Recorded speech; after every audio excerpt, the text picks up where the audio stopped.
او هر چې غټه ګناه د اهل سنت والجماعه نه وشي نیوی ورته دې دنیا کې لاره د خلاصي ښودلې و پاغي دنیا کې په دې دنیا کې لاره د توبې ورته کولو کړې توبه به وباسي توبه هم څنګه توبه مبارک جبرائیل علیہ السلام ته امر کوي لاړ شه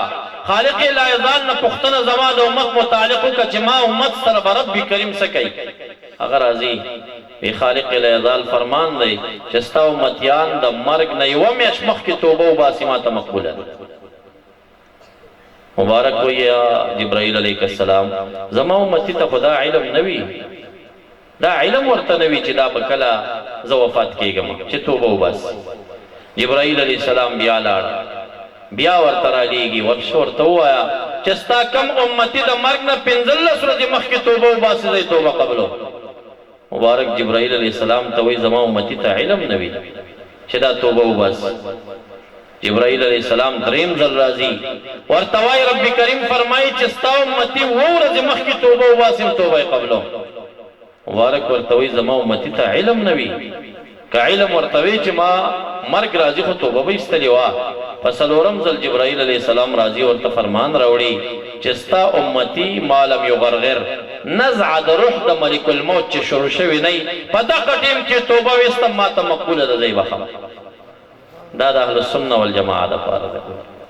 که د اهل سنت د فرقې نه داسې او داسې لاړې من فارق الجماعة شبرا فقد خلع رفقة الاسلام عن عنقه یو تاویل دا دی چې امارت اسلامي نه یو لیس جدا نشي ګورې اعمال دې مردود دي او دویم تاویل دا دی چې مراد د جماعت نه جماعت د اهل السنه والجماعه دی د اختصار د هغې نه چې په عقیده کې د اهل سنت والجماعت د فرقې نه یو لیس داسې مزه یعنې بیا دې هر څه مردود دي د الله تعالی درګاه کې نو وړه ګناه درته په اعمالو رژئ غټ گناہ ته درته توبه پیدا کړې ده کتی کې مرانغلی اچانک مړ شو توبې ته جوړ نشوي په هغې دنیا کې شفاعتي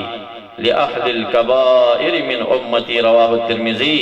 مبارک فرمایي زما امت کې د غټو ګناهونو والا دپاره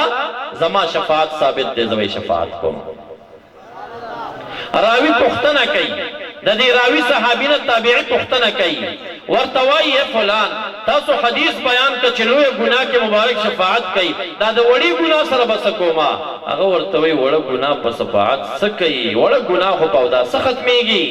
هغه په مانځه ختمېږي هغه په روژه او په جمعې مانځه ختمېږي خبره د غټې ګناه ده په غټه ګناه کې به رحمت للعالمین شفاعت میدان ته راشي شفاعت به دې وکړي د چا شفاعت کوي د شیعه شفاعت کوي د شیعګانو شفاعت نه کوي ګورې د وابیانو شفاعت نه کوي ګورې د اهل السنه والجماعه شفاعت کوي خوارج روافض دو جماعت شو مشبعه مجسمه چې ورته وایي معطله دو جماعت شو جبریا قدریا چې جبریه ته مرجعه هم ویلی شي دو جماعت شو ټول شپږ جماعته دا اصول د اهل زیغ دی هره فرقه 12 جماعت لري خوارج 12 جماعت لري شیعگان 12 جماعت لري معطله 12 جماعت لري مشبهه 12 جماعت لري قدریه 12 جماعت لري جبریه 12 جماعت لري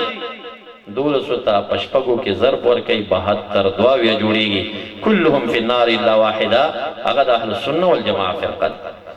الحمدلله زمونږ استاد سي امارت اسلامي د اهل السنه والجماعه پدې کې دا نور خلک را ننوتي اوس وخت لپاره د هغې تصفیې دپاره کار روان دی شوی هم دی او نور به هم کېږي انشاءالله الله دې دا صف څنګه چې پاک دی الله دې نور هم پاک کړي کثرت باندې کلم امت مسلمه سره مدد نه دی شوي یوازې د فتح مکې نه بعد چې حنین ته مبارک روان شه صحابه په کثرت کې وو اذ اعجبتکم کثرتکم چې ستاسو کثرت تاسو په یو څه عجب کې واچولی چې نن به زموږ مقابلې څوک کوي څنګه شکست کې وخوړ کثرت نه دی کم من فئة قلیلة غلبت فئة کثیرة باذن الله ډېر د فرقو لږونه جماعتونو نه چې لږ عددن وي الله غالب کړي دي په غټ جماعت باندې لږ دی وي سنیان دی وي اهل سنت دی وي په دغه خلکو دی الله زموږ صف نه غټوي دی بدنامی جوړه کړه دی په همدې صف کې د جاسوسۍ کردارونه ادا کړل او دا صف بدنام